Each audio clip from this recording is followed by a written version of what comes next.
네, 안녕하세요. 인생을 변화시키는 독기행, 독서하고 기록하고 행동하라 라는 주제로 강연을 한번 시작해 보도록 하겠습니다. 우선은요, 제 학창 시절 때까지의 인생 키워드를 한번 말씀드려 보도록 할게요. 이혼, 학대, 싸움, 폭주, 법원입니다. 아니, 도대체 19살 때까지, 학창 시절 때까지 어떤 삶을 살았길래 이 5가지 키워드를 꼽았는지 간단하게 말씀드리고 넘어가도록 할게요. 저는 3살 때 부모님이 이혼을 하십니다. 아버지는 건축업을 하셨는데 저와 형과 어머니를 버리세요. 어머니가 이혼을 당하셨을 때 수중에 단돈 5,000원이 있으셨대요. 여러분들, 아무리 제가 나이가 38살이고 35년 전이라고 하지만 젊은 여자가 아이 둘 키우면서 5,000원 가지고 살 수 있어요? 없겠죠? 이러면 굶어 죽겠다 생겼다 싶어가지고 외할머니 외할아버지한테 찾아가셨대요. 제발 쌀이라도 돈이라도 좀 지원 좀 해달라고. 그때 외할머니 외할아버지가 어머니한테 뭐라고 하셨을까요?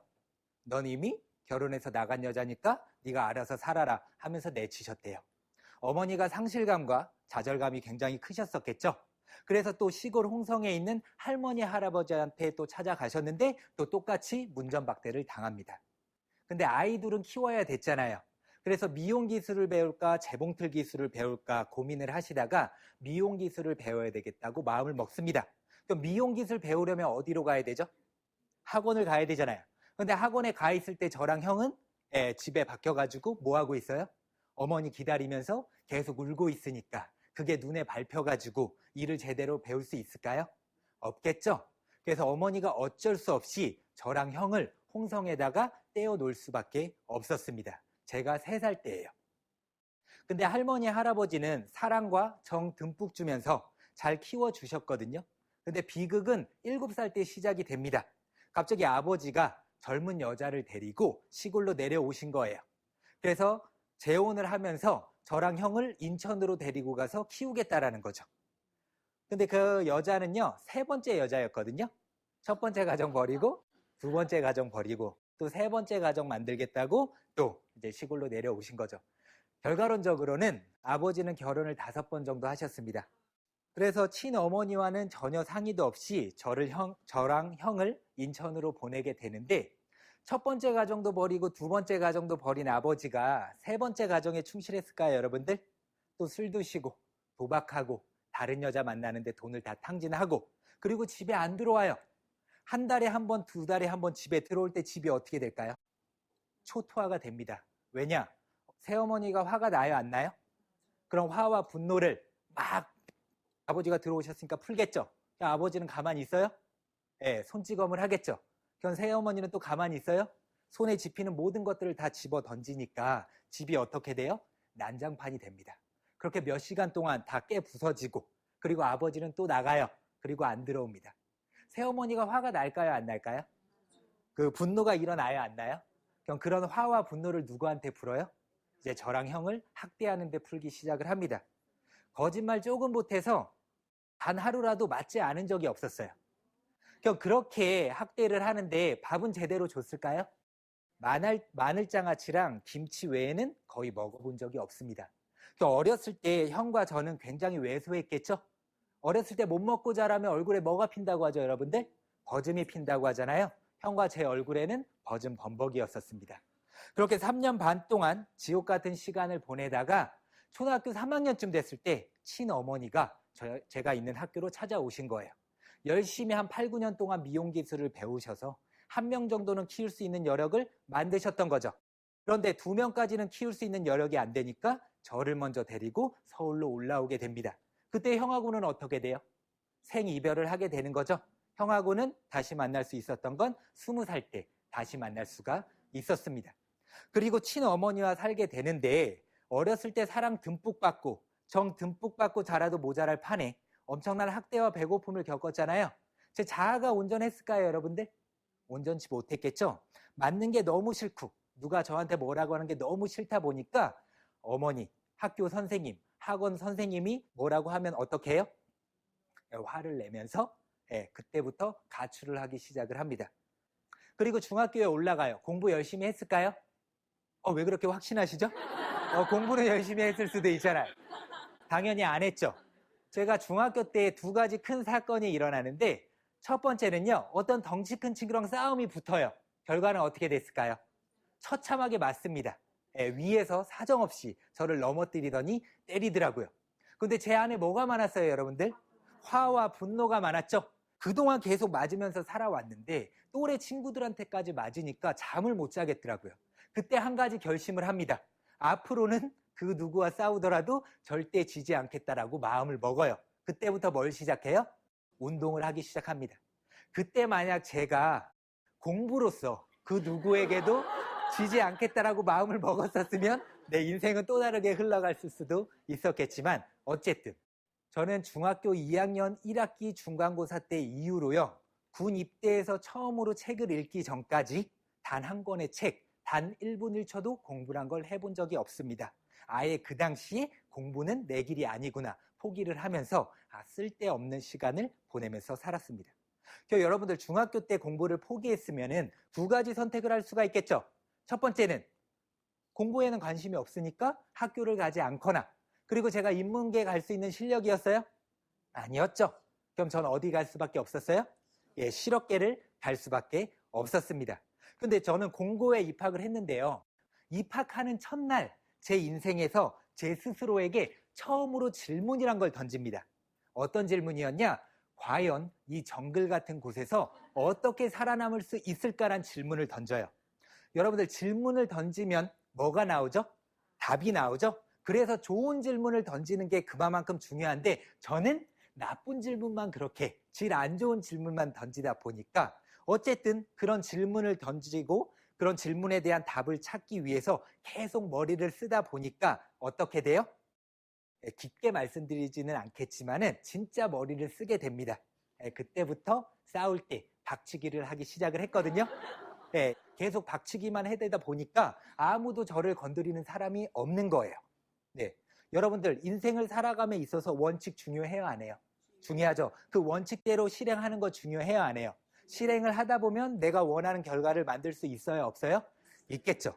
그리고 중학교 3학년 겨울방학 때쯤에 학교는 진학은 하지 않고 오토바이를 타던 친구가 있었는데 배달을 하던 친구였거든요. 근데 그 친구가 배달 오토바이를 끌고 왔었는데 그때 제가 어떻게 했어요? 오토바이를 타봤었겠죠. 기분이 어땠어요? 오토바이는 절대 타면 안 되겠지만 그때는 내 인생의 즐거움과 쾌락이 여기 있었구나. 내가 왜 이 재미난 걸 이제 알았었지 하면서 뭘 시작해요? 오토바이 배달을 하기 시작합니다. 마음껏 오토바이도 타면서 한 달에 한 번씩 뭐가 나와요? 월급이 나오죠? 차곡차곡 모아가지고 더 좋은 오토바이로 업그레이드를 해나가면서 적게는 50대, 많게는 100대 이상이 서울 전 지역을 휩쓸고 다닙니다. 아무 생각이 없었죠. 더 충격적인 사실은 고등학교 3년 동안 우리 학교에 영어 과목이 있는지 몰랐었어요. 그건 뭘 의미해요? 학교 공부와는 완전 거리가 먼 삶을 살았었다라는 거죠. 그럼 싸움 많이 하고 오토바이 폭주하고 어디랑 친해질 수밖에 없어요? 경찰서랑 친해질 수밖에 없죠. 경찰서에서도 해결이 안 되면 어떻게 돼요? 법원까지. 그래서 저는 고등학교 때 경찰서라든지 이제 법원에 들락날락 거리면서 계속해서 생각 없는 삶을 살았었습니다. 그렇게 생각 없는 삶을 살다가 졸업할 때쯤 됐을 때 담임 선생님이 저를 부르시는 거예요. 그러면서 딱 한 말씀 하셨어요. 근용아, 너 사회에 나가서도 지금처럼 살면은 인간 쓰레기밖에 안 된대요. 그러니까 제발 지방 전문대라도 좀 가라는 거죠. 근데 제가 지방 전문대라도 갈 수 있는 실력이었었어요? 아니었겠죠. 근데 지방 전문대랑 그 공고랑 자매결연이란 걸 이렇게 맺는 경우가 있더라고요. 그래서 담임 선생님 추천으로 입학금만 내면 몇 프로 정도는 100% 합격시켜주는 제도가 있었어요. 담임 선생님이 원서 다 써놓으시고 꽉까지 적어 놓으시고 너 100% 합격이니까 제발 지방 전문대라 좀 가라. 그래서 어머니한테 말씀드렸더니 모든 어머니들의 소원이 뭐예요? 자식들 대학 가는 거잖아요. 돈은 어떻게든 해줄 테니까 대학 가라 해서 입학을 합니다. 그러면 나이가 이제 앞에 숫자가 1에서 2로 바뀌었죠. 그러면 정신 차리고 공부 열심히 해야 되잖아요. 열심히 했어요? 왜 그렇게 확신하시냐고요. 열심히 했을 수도 있잖아요. 1학년 2학기 때 학점이 몇 점? 1.74. 그리고 1학년 2학기쯤 되면 나라에서 뭐가 날라와요? 남자는 영장이 날라오죠. 영장 날라올 때 그 기분 어때요? 네, 좋아요. 네, 도살장에 끌려가는 가축 마냥 하루하루가 너무 괴롭고 미치겠는 거예요. 7개월이란 시간이 남았었거든요. 하루하루가 미치겠으니까 나에게 순간적인 즐거움과 쾌락을 줄 수 있는 무언가에 빠졌었어야 됐어요. 그래서 제가 뭐에 빠져요? 게임에 빠집니다. 그래서 하루에 10시간에서 많게는 18시간씩 스락스 아시죠? 그 게임만 하다가 군대에 입대를 하게 됩니다. 여러분들 제가 군 입대 전까지의 제 삶을 좀 짤막하게 말씀드렸는데 좀 어떤 삶을 살았었던 것 같아요? 너무 생각 없는 쓰레기요? 예, 너무 생각 없는 쓰레기 같은 삶을 인정합니다. 살았었잖아요. 근데 이렇게 살았던 사람들의 미래는 어때요, 여러분들? 뻔해 보이잖아요. 그런데 저는 어때요? 베스트셀러 책을 4권이나 내고 지금 여러분들 앞에서 강연을 하고 있습니다. 아니 도대체 20대, 30대 때 어떤 변화가 있었길래 인생을 180도 변화시킬 수 있었는지 그 노하우에 대해서 또 하나하나씩 말씀드리도록 하겠습니다. 제 인생을 저는 군대에서 변화시켰습니다. 저는 21살, 2002년도에 뭐가 있었죠? 월드컵이 있었을 때 군대에 있었던 운이 없는 사람이었는데요. 제가 군대에서 얻은 4가지가 있습니다. 첫 번째는요. 나를 돌아볼 수 있는 시간. 두 번째는요. 책과의 만남. 세 번째는 인생의 멘토, 또 배움의 기쁨을 군대에서 얻게 돼요. 하나하나씩 살펴볼게요. 나를 돌아볼 수 있는 시간. 여러분들 제가 군입대 전까지 생각이란 게 있었어요?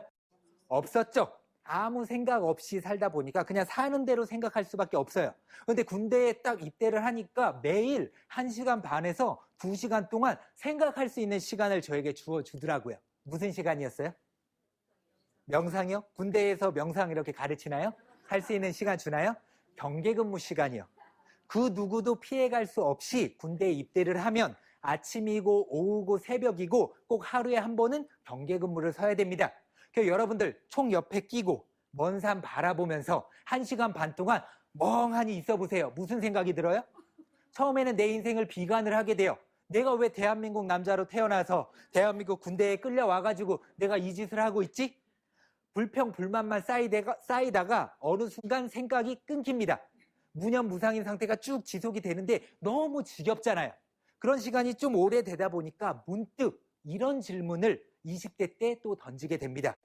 내가 군 입대 전까지 어떻게 살아왔었지란 질문을 던져요. 왜 던졌다고요? 너무 할 게 없었으니까. 그럼 질문을 던졌잖아요. 그럼 답을 찾아 나가야 되겠죠. 내 지난 날을 한번 복기를 해봤습니다. 그랬더니 한 가지 큰 깨달음에 도달하게 되더라고요. 어떤 깨달음이었어요? 내가 잘못 살아왔었던 것 같은데, 성공적이지 못한 삶을 살았었던 것 같은데, 내가 너무 생각 없는 삶을 살았었구나 라는 걸 깨달았어요. 그럼 내가 잘못 살았었다라는 걸 깨달았으면 또 어떤 질문을 던질 수가 있죠? 그렇다면 올바른 삶이란, 제대로 된 삶이란, 성공적인 삶이란 무엇일까란 질문을 던질 수 있어요? 없어요? 있겠죠. 그에 대한 질문을 던졌는데 답을 바로 찾을 수 있었어요? 찾지는 못했지만은 그런 좋은 질문을 던졌다는 것 자체가 제 인생에서 결정적 순간이었었습니다. 그런 상태에서 두 번째로 책과 만나는 시간을 가지게 됩니다. 우연치 않게 내 인생을 변화시킨 2권의 책을 군대에서 맡게 되는데요. 첫 번째 책은 가시복이란 책입니다. 여러분들 많이 읽어보셨죠? 어떤 내용이에요? 아버지와 아들의 가슴 아픈 뜨거운 사랑 이야기잖아요. 그 책이 그 당시에 워낙 인기가 많다 보니까 군대에도 몇 권이 이제 보급이 됐었어요. 근데 자꾸 눈에 띄니까 책 한 번 읽어본 적이 없었는데 한두 장 읽어봤어요. 아버지와 아들의 가슴 아픈 뜨거운 사랑 이야기다 보니까 더 끌렸었나 봐요. 저는 아버지의 사랑을 1분 1초라도 받으면서 살아왔어요? 못 받았었잖아요. 그래서 뒷내용이 궁금해서 내무반에 앉아가지고 책을 읽어보려고 했어요. 이등병 막내가 위에 고참 29명이 있는데 책을 읽고 있는 거예요. 어떤 상황이에요? 전시 상황인 거죠. 소대가 발칵 뒤집힙니다. 또라이 후임 한 명이 들어왔는데 없는 일도 알아서 찾아서 만들어서 해야 될 이등병 막내가 책을 읽고 있는 상황.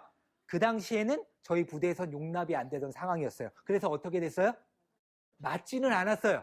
왜냐, 2002년도 당시에 군 구타 근절 캠페인이 활발하게 이루어지고 있을 때 군입대를 해서 근데 평생 얻어먹어야 될 욕을 그 당시에 다 얻어먹습니다. 밤마다 점호 시간 끝나고 저를 뒤뜰로 끌고 가가지고 위에 고참부터 차례대로 갈구는데 타령하고 싶더라고요.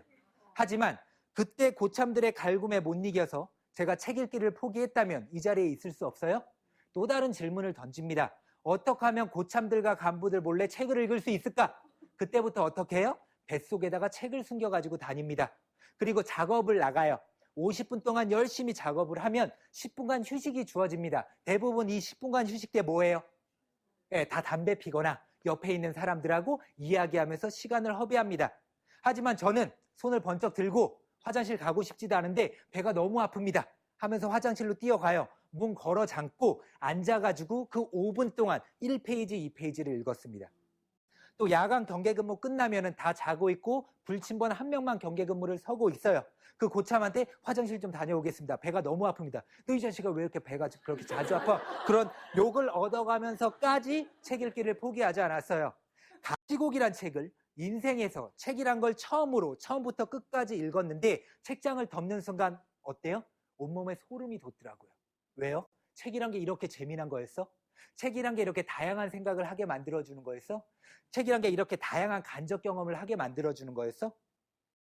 책을 읽고 나니까 그제서야 책에 눈을 뜨게 된 거죠. 여러분들 관심이 없었을 땐 전혀 보이지 않다가 관심이 생기면 그것만 보이는 현상 있죠? 책 한 권에 눈을 뜨니까 주변 곳곳에 좋은 책이 많다는 게 눈에 들어오더라고요. 그러면서 두 번째로 읽은 책이 뭐예요? 어머니 테네스라는 책입니다. 저는 그 책을 읽기 전까지 제 인생이 이 세상에서 가장 불행하고 불운하다라는 부정적인 생각을 가지면서 살았어요. 왜냐? 상황이 그랬잖아요. 내가 왜 이혼한 부모 밑에서 자라가지고 모진 학대와 배고픔을 겪고 또 남자로 태어나서 군대에 끌려와서 내가 왜 이 짓을 하고 있지? 부정적인 생각만 가질 수밖에 없는 상황이었는데 어머니 테네스라는 책을 읽으면서 그동안에 제가 겪었었던 아픔, 슬픔, 고통, 괴로움은 정말 아무것도 아니었구나라는 것을 깨닫게 됩니다. 그분은 중학교 때 이미 부모님이 사고와 병으로 다 돌아가세요. 그런데 어린 여동생을 홀로 키우기 위해서 정말 힘들다는 일은 안 해본 게 없는 거예요. 근데 그런 상황 속에서도 희망을 잃지 않고 어떤 큰 계획을 세우고 계획을 이루기 위해서 차근차근 열심히 해나가다 보니까 지금은 대한민국뿐만 아니라 전 세계에서 인정하는 최고의 명인명장이 되기까지의 스토리가 그 안에 담겨 있더라고요. 그러면서 제가 근무 나가서 질문을 던졌다고 했잖아요. 근데 그에 대한 답은 찾지 못했다고 했잖아요. 하지만 그 책을 읽으면서 나도 이런 식으로 상황은 굉장히 안 좋지만 내 꿈과 희망을 놓지 않고 목표를 세우고 열심히 해나가면 내가 원하는 인생을 살 수 있겠다라는 것을 깨닫게 됩니다. 저 두 권의 책 덕분에 저는 군대에서 92권이란 책을 읽고 제대를 할 수가 있었고요. 그 92권의 책 덕분에 하루에 한 권 이상씩 읽을 수 있는 독서 근육도 키울 수가 있었습니다. 그리고 세 번째로요. 군대에서 인생의 멘토를 만나게 됩니다. 저보다 한 살 많았던 군대 동기인데 우연치 않게 단둘이 이야기할 수 있는 시간이 있었는데 깜짝 놀랍니다. 왜 놀랐을까요? 너무 말도 잘하는 것 같고 너무 글도 잘 쓰는 것 같고 너무 똑똑한 것 같은 거예요. 알고 봤더니 서울에 있는 명문대학교 신문방송학과를 다니고 있더라고요. 저는 4년제 다니는 친구들과 이야기를 섞어본 적이 단 한 번도 없었습니다. 그 친구를 만나기 전까지. 근주자적, 금묵자흑이란 말이 있죠. 붉은색을 가까이 하면 그 사람도 붉게 물들고 검은 먹을 가까이 하면 그 사람도 검게 물든다라는 뜻입니다. 사회에 있을 때는 제가 검은 먹이었었어요. 그러니까 고만고만한 친구들과 어울릴 수밖에 없었잖아요. 근데 그 친구를 보면서 저는 맨날 땡볕에 작업하고 삽질하고 막 곡괭이질을 하고 있는데 이 친구는 행정반에서 에어컨 바람 쐬면서 서류 작업하면서 군 생활을 너무 편하게 하고 있는 것 같은 거예요. 그러면서 계속 고민을 했죠. 저 친구와 나와의 차이가 뭔데? 나는 왜 이렇게 힘든 거지? 알고 보니까 뭐예요? 그때 제가 문득 들었던 거는 배움의 어떤 차이였었던 것 같아요. 그래서 그 친구를 보면서 어때요? 사람은 배워야 되는구나 라는 것을 처음으로 깨닫게 됐습니다. 그런데 그런 상황에서 책 읽기도 몰래 하고 있잖아요. 근데 2년 2개월이란 군생활 동안 독서 외에 또 한 가지 뭐 하나라도 얻어갈 수 있는 게 없을까라는 고민을 하긴 했었거든요. 근데 답을 찾지는 못했었어요. 눈치 보면서 해야 되는데. 그런데 그런 레이더를 이렇게 펴고 계속해서 뭔가를 배울 수 있는 게 없을 게 찾다 보니까 어떻게 돼요?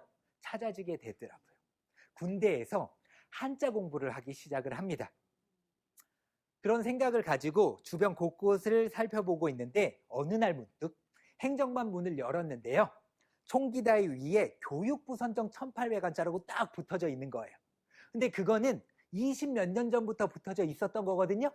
근데 뭔가 또 다른 배울 게 있는 게 없을까라는 질문을 던지기 전에는 그냥 저한테는 외계어였었던 거예요.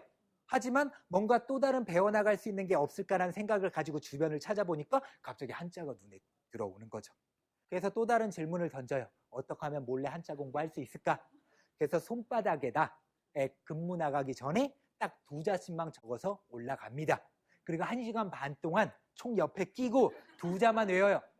여러분들 1시간 반 동안 2자만 외우는데 잊어버려요? 군대에서 얼마나 외워야 될 게 많은데 그것도 못 외우면. 그리고 또 어떤 현상이 발생돼요? 그 지겨웠던 1시간 반 동안의 근무 시간이 어떤 시간으로 바뀌어요? 아무에게도 방해받지 않는 나만의 공부 시간으로 바뀌더라고요. 그렇게 100일 동안 외웠습니다. 몇 자 외웠죠? 200자 외웠죠? 그런데 우연치 않게 부대 복귀를 하는데 다 작업 나가 있고 저 혼자만 있었어요. 근데 간부님들이 보던 국방일보가 놓여져 있더라고요. 근데 국방일보 외에는 못 보는데 국방일보 있으니까 흥미로워요, 안 흥미로워요? 한두 장 펼쳐봤어요. 어떤 사진이 있길래 흥미로워서 옆에 있는 기사를 읽는데 예전에는 한자가 신문에 많이 나왔어요, 적게 나왔어요? 많이 나왔죠. 어떤 기사를 읽는데 한자가 나오는데 제가 외웠던 200자 한자 중에서 그 한자가 딱 나오더라고요.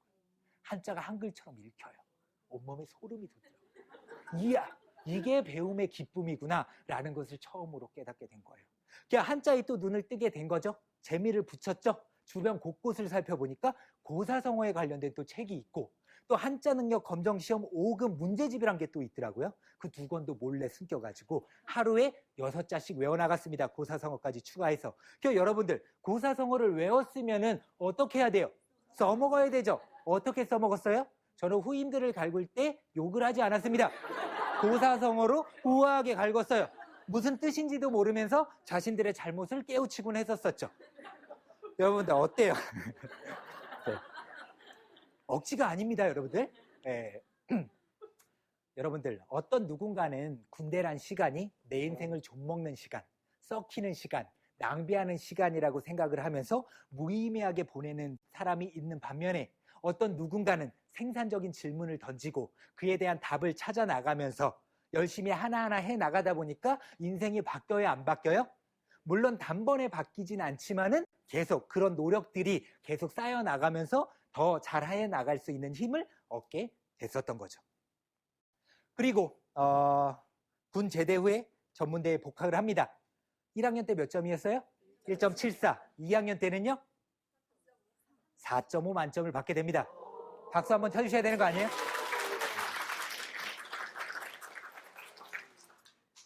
여러분 아무리 지방 전문대라고 하지만 1.74 맞기도 쉽지 않아요.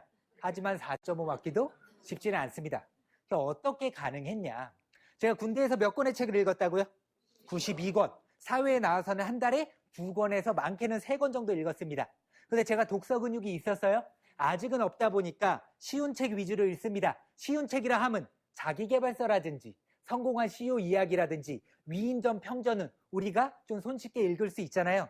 그런 책들을 꾸준히 읽다 보니까 한 가지 공통된 점들이 발견이 되더라고요. 성공한 사람들은 뭐를 높이 세웠어요? 목표를 세우고 그 목표를 이루기 위해서 목표를 잘게 세분화했더라고요. 그래서 오늘 무엇을 해야 될지를 적어놓고 열심히 해나갔더니 대부분 자신이 원하는 모습대로 살게 되더라. 그건 책을 통해서 간접 경험을 통해서 성공자들의 성공 방식을 알게 됐죠. 그럼 어떻게 해야 돼요? 실천을 해야 되죠. 그래서 어떤 식으로 실천을 했냐?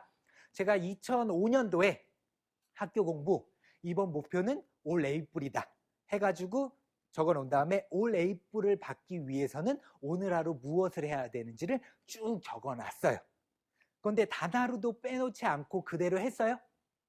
그대로 하지는 않았지만 물론 중간에 빼먹은 적도 많이 있었지만은 목표를 세우고 목표를 적어놓고 이루려고 매일 노력하는 사람과 목표도 적어놓지도 않고 내 인생 잘 되겠지 하는 사람과의 차이는 커요, 작아요? 클 수밖에 없죠. 그렇게 지방 전문대를 제대를 하고 지방 전문대를 졸업을 하고요. 내 인생은 고속도로처럼 탄탄대로일 줄 알았었어요. 하지만 어때요? 계속해서 좌절, 실패를 겪더라고요. 그렇게 힘들고 어려운 상황 속에서도 절대 포기하지 않은 세 가지가 있습니다. 뭐를 포기하지 않았을까요? 독서를 포기하지 않았고요. 또 기록하는 것을 포기하지 않았고 또 기록해 놓은 것을 실천하는 것을 포기하지 않았습니다. 우선은 저는 인생을 변화시킬 수 있는 힘이 세 가지라고 생각을 하거든요. 그 세 가지에 대해서 좀 말씀드리도록 하겠습니다. 첫 번째는요, 인생 목표 정하기. 저는 이게 가장 중요하다고 생각해요. 두 번째는 독서. 당연히 중요하고요. 또 기록하는 거 물론 중요하겠죠. 하나하나씩 세부적으로 말씀드려보도록 하겠습니다. 왜 인생 목표를 정해야 하는가? 아들러란 사람이 이런 이야기를 했습니다. 명확하지 않더라도 인생의 최종 목표를 갖는 것은 무척 중요하다.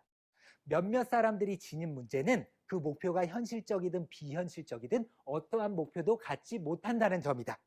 나는 어떤 확고한 목표가 있다 하시는 분 한번 손들어 볼까요?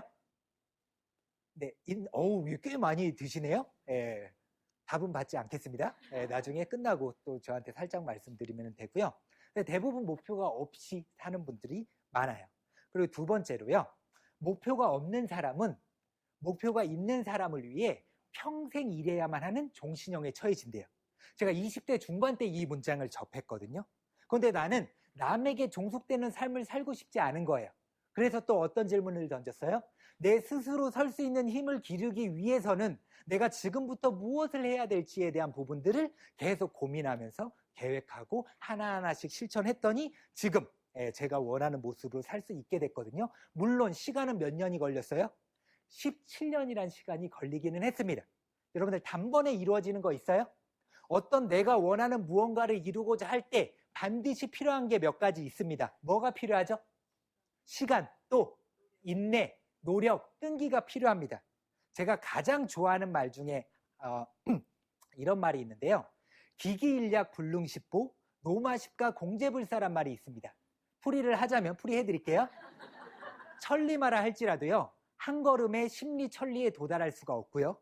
늙고 더디고 병든 말이라 할지라도 꾸준히 계속 걸으면 심리천리에 도달하게 된다. 즉 성공은 도중에 멈추지 않음에 달려있다는 거거든요. 좋은 말이죠? 그런 거 가슴 깊이 새겨 놓으시고 내가 나태해질 때마다 계속해서 되새김질 하시면 좋겠습니다. 인생 최종 목표를 정하는 게 저는 정말 중요하다고 생각을 하는데 아직 목표가 없으신 분들이 있죠?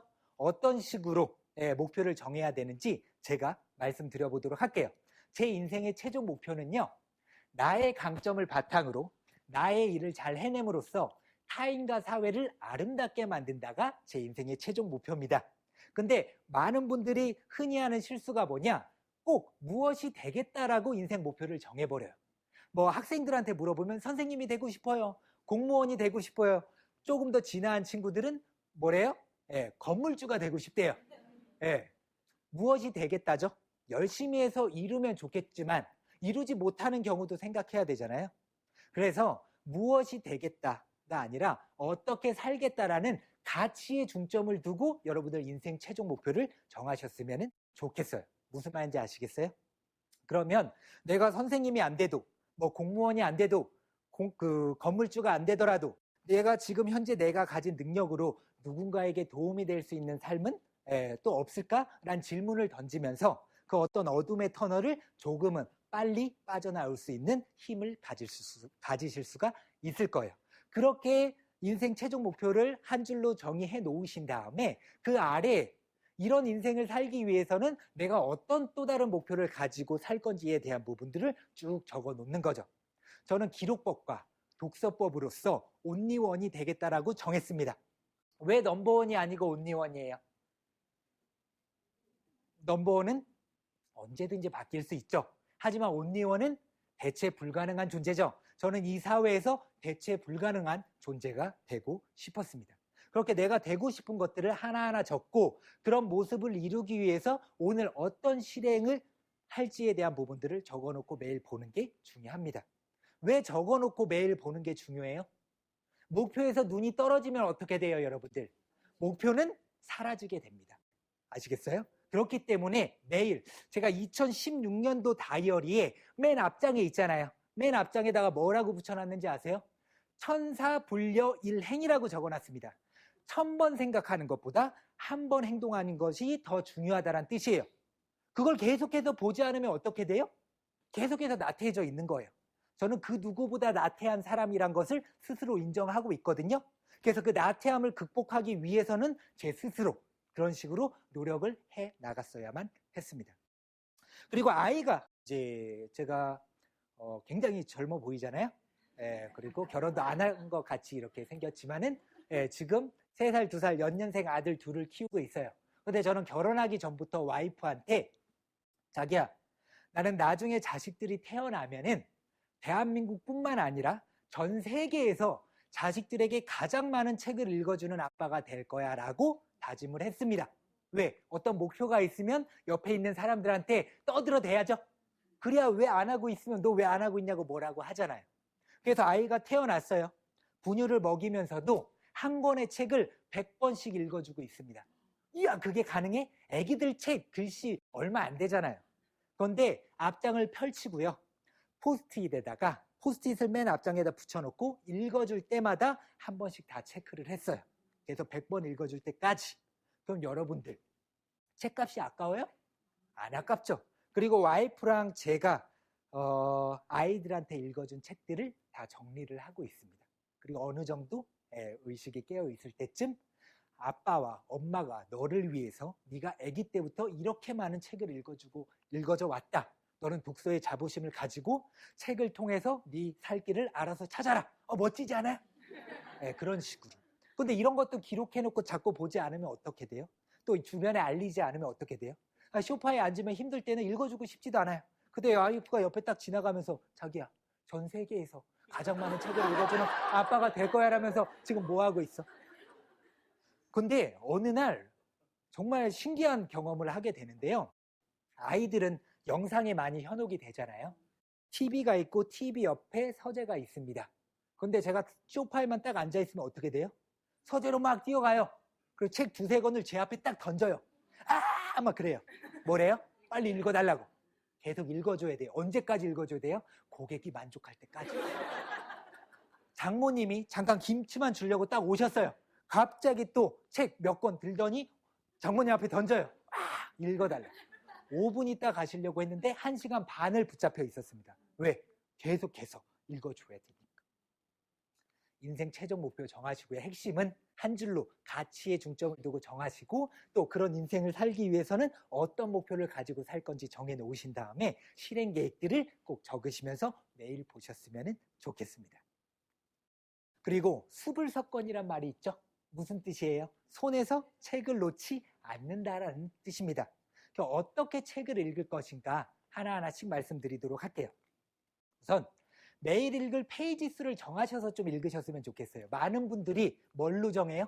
시간으로 많이 정해요. 시간으로 정하면 어떻게 돼요? 시간에 쫓기게 되고요. 시간에 채우기 급급하게 되더라고요. 그리고 시간은 채웠는데 아직 더 읽고 싶은 내용들이 있을 수가 있잖아요. 그러면 굉장히 이제 고뇌에 빠져요. 근데 매일 읽을 페이지 수를 딱 정해서 나는 한 챕터만 읽을 거야. 난 이 소제목만 읽을 거야. 하면은 끝맺음도 확실하고 또 책 딱 덮고 그 다음에 뭘 하면 돼요? 내가 하고 싶은 다른 일을 해 나가시면 돼요. 여러분들 제가 초반에 하루에 한 권씩 책을 읽었던 적이 있었다고 말씀드렸는데 지금도 많이 문의하세요. 용쌤 아직도 하루에 한 권씩 책을 읽으세요? 아니요. 책을 읽지 않아요. 하루에 한 권씩이요. 지금은 천천히 깊게 읽습니다. 많이 읽어보니까 많이 읽는 게 별로 좋지 않더라고요. 그래서 지금은 한 권의 책을 계속해서 그 안에 있는 내용을 실천하기 전까지는 넘기지를 않습니다. 그러면 저는 또 굉장히 편협된 독서를 하거든요. 남들이 편협된 독서하면은 너 지금 독서 잘못되고 있어. 그러니까 남의 말은 별로 귀담아 듣지 마세요. 무슨 말인지 아시겠어요? 내 방식대로 해나가시면 됩니다. 저는 언제까지 편협된 독서를 할까요? 그 분야의 책을 낼 때까지요. 무슨 말인지 아시겠어요? 2년이고 3년이고 4년이고 저는 그것만 파요. 근데 남들이 누가 저한테 뭐라고 해요? 안 해요. 어떤 성과들을 계속해서 나가고 있으니까. 그래서 욕심을 내려놓으시고요. 책 읽기가 아직 습관이 안 되신 분들은 어떻게 해요? 하루에 2페이지라든지 3페이지만 딱 읽으시면서 꾸준히 계속해 나가보세요. 자연스럽게 책 읽기에 흥미가 붙게 될 겁니다. 두 번째는요. 긋고 칠하고 적으면서 읽어주시면 더 큰 도움이 될 겁니다. 성향의 차이기는 하지만 어떤 분들은 책을 깔끔하게 읽는 걸 굉장히 좋아하시는 분들도 계시잖아요. 근데 내 책이라고 하면은 더럽히면서 읽는 게 저는 더 좋다고 생각해요. 여백들이 있잖아요. 그 여백에다가 책을 읽으면서 떠올랐던 어떤 아이디어라든지 또 이거는 미처 생각하지 못했었던 어떤 그런 문장들이라든지 어떤 생각들 또 저자와는 또 다른 생각이 있을 수 있잖아요. 그런 생각들을 적어보세요. 근데 그냥 적고 끝내는 게 아니라 적은 다음에 옆에다가 꼭 몇 년, 몇 월, 며칠 날 내가 이거 적은 날짜를 적어보세요. 그 책은 내 책이니까 5년 뒤, 10년 뒤에 다시 한번 꺼내볼 수도 있죠. 그때 어떤 현상이 발견돼요? 그 당시에 나와 어떤 그 수준을 비교 분석해 볼 수가 있는 그런 재미를 또 느끼실 수가 있을 겁니다. 또 책은 세 번째로요. 지금도 수많은 책들이 쏟아지죠. 책 맨 앞장에 뭐가 있어요, 여러분들? 목차가 있죠. 목차가 있는 이유가 뭐죠? 지금 당신에게 필요한 부분을 빨리 찾아서 읽으라는 거잖아요. 한 권의 책이 있는데 처음부터 끝까지 다 읽는다고 해서 나한테 모든 게 다 도움이 돼요? 아닐 거란 말이에요. 정말 내가 변화하고자 하는 마음이 있으면 단 한 문장만으로도 인생을 얼마든지 나은 인생으로 발전시켜 나갈 수가 있습니다. 물론 소설책이라든지 아니면 교과서 같은 경우에도 우리가 처음부터 끝까지 다 중요한 건 아니잖아요. 중요한 부분은 항상 선생님들이 또 뽑아주잖아요. 그렇게 우리가 책 읽기에 좀 이렇게 부담이 큰 이유가 이 책을 집으면 어때요? 처음부터 끝까지 다 읽어야 된다는 어떤 부담감 때문에 아예 그 부담을 느끼기 싫어서 책을 멀리하는 경우도 있거든요. 나한테 필요한 문장들, 필요한 부분만 뽑아서 읽은 다음에 삶을 적용시키면은 보다 더 이제 편안한 마음으로 책 읽기를 즐기실 수가 있을 겁니다. 또 네 번째는요. 좋은 문장들은 한 개 정도씩은 내가 책을 읽었어요. 가슴을 때리고 막 머리를 이렇게 때리는 그런 좋은 문장들이 있을 거잖아요. 그런 문장들 하나씩은 꼭 외워주셨으면 좋겠어요. 외우면 뭐가 좋냐? 제가 20대 중반까지만 하더라도요. 말이 많다 보니까 주변 사람들하고 트러블이 많았습니다. 말 많은 사람 치고 문제 없는 사람 본 적 있어요? 반드시 문제가 생겨요. 근데 고치려고 하지 않았습니다. 남 탓만 했었어요. 그러다가 제가 27살 때 명심보감이란 책을 읽는데 중간 부분에서 이런 문장을 만나게 됩니다. 입은 화가 드나드는 분이요. 혀는 육신을 동강내는 칼이래요. 무슨 뜻이에요? 당신의 입과 혀를 조심하라는 거죠. 그걸 잘못 놀렸다가는 그게 너를 죽일 수도 있다라는 거예요. 너무 마음에 와 닿더라고요. 그래서 어떻게 했어요? 옮겨 적었죠. 그리고 어떻게 했어요? 계속 들여다봤죠. 언제까지 들여다봤어요? 체화될 때까지. 툭 치면 바로 나올 수 있을 때까지. 이렇게 체화시키고 나니까 어떻게 돼요?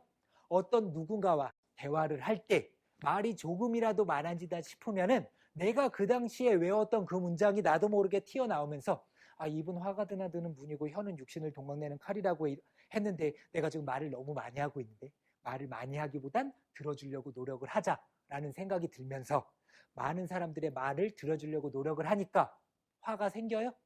트러블이 생겨요? 점점 줄어들게 되더라고요. 그리고 좋은 문장들을 많이 외워두면 어때요, 여러분들? 나중에 정말 어렵고 힘든 상황에 봉착할 때가 있잖아요, 여러분들. 그때 어떻게 돼요? 그때 좋은 문장들이 툭 튀어나오면서 그 힘듦과 괴로움과 고통들을 조금은 쉽게 극복할 수 있는 어떤 힘을 좋은 문장들이 주어지게 됩니다. 꼭 한번 외워보세요. 아시겠죠? 네, 그리고 책 선택에 있어서 또 실패도 줄여야 되거든요. 우선은 어떤 책을 읽어야 될지 난 모르겠는데 하시는 분들은 스테디셀러 위주로 먼저 읽으세요. 스테디셀러라 하면 어떤 책이에요? 오랜 기간 동안 많은 사람들에게 끊임없이 사랑을 받아온 책이잖아요. 베스트셀러는 어떤 출판사의 힘에 따라서도 또 일시적으로 이렇게 시대의 흐름에 따라서 별로 좋지도 않은데 이렇게 올라가는 경우들도 간혹 있기는 하잖아요. 근데 스테디셀러는 오랜 기간 동안 사랑을 받은 책이기 때문에 재미없을 확률이 상대적으로 적습니다. 네, 두 번째는요. 좋아하는 저자의 책을 연속해서 읽으시면 또 많은 도움이 되실 겁니다. 왜냐면은 내가 어떤 한 권의 책을 읽었는데 그 저자가 굉장히 마음에 들 수가 있잖아요. 근데 그 저자가 또 다른 책을 냈다고 하면 그 책들을 읽으면 어떤 현상이 발생이 되냐? 글의 흐름이라든지 구성이라든지 문체가 비슷하기 때문에 더 집중력 있게 잘 읽히게 돼요. 그리고 세 번째는요. 좋아하는 저자의 책을 연속해서 꾸준히 읽다 보면은 그 저자가 그 책 속에서 자기가 어떤 예전에 읽었던 책들을 소개하는 경우들이 많이 있거든요. 그런 책을 읽다 보니까 큰 도움을 받았다 하는 책들 위주로 여러분들이 또 찾아서 읽다 보면은 어떻게 돼요? 나만의 어떤 독서 뿌리를 만드실 수가 있습니다.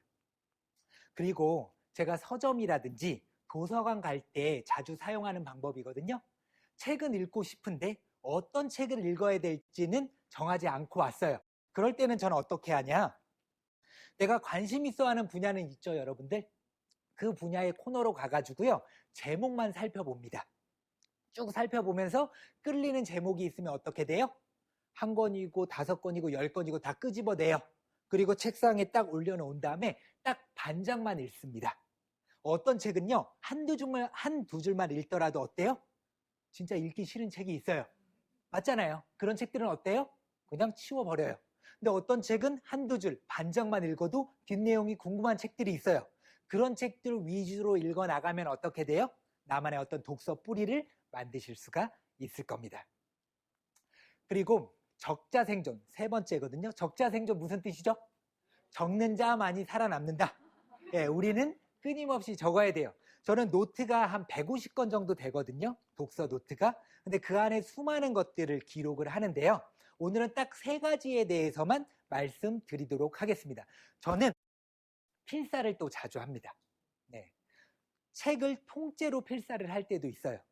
근데 여기서 또 중요한 거는 책을 필사를 할 때 다 한자로 씁니다. 왜 한자로 써요?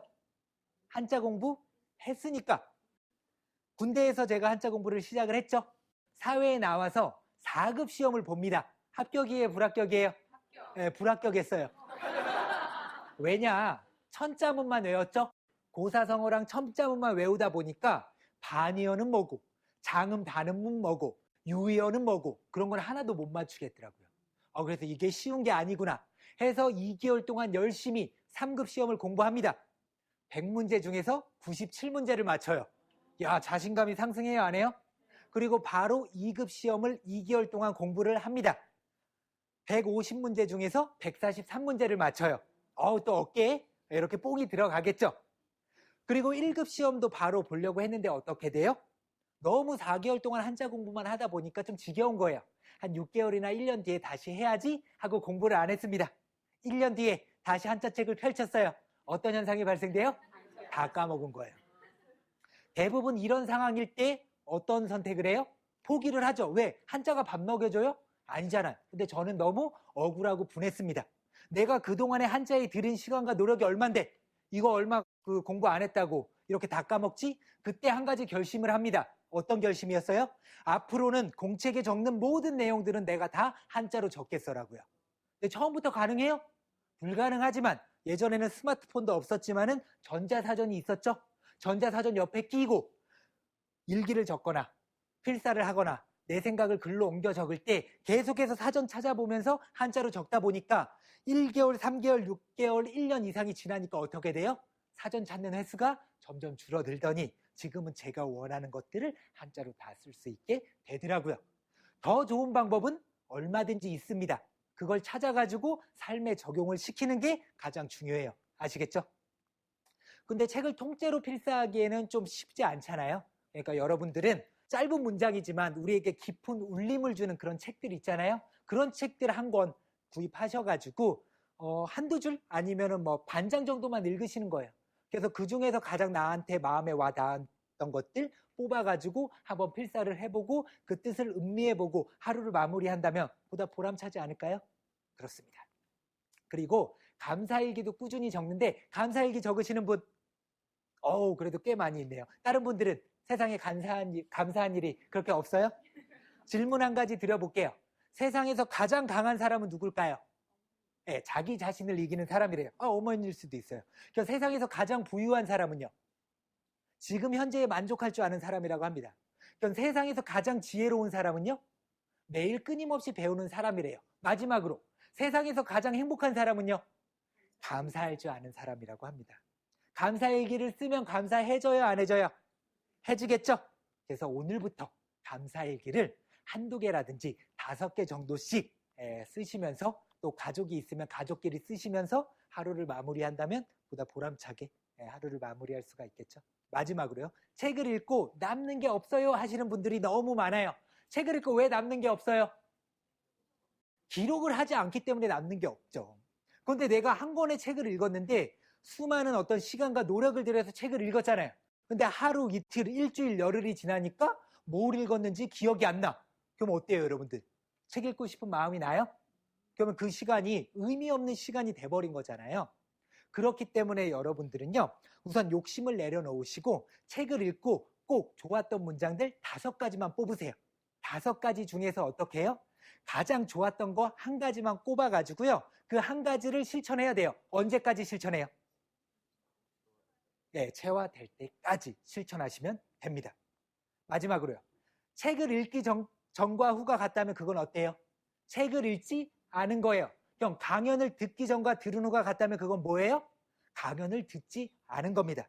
오늘 배우신 내용 꼭 하나 정도씩 뽑으셔가지고요. 바로 실천하는 여러분들이 되셨으면 좋겠습니다. 감사합니다.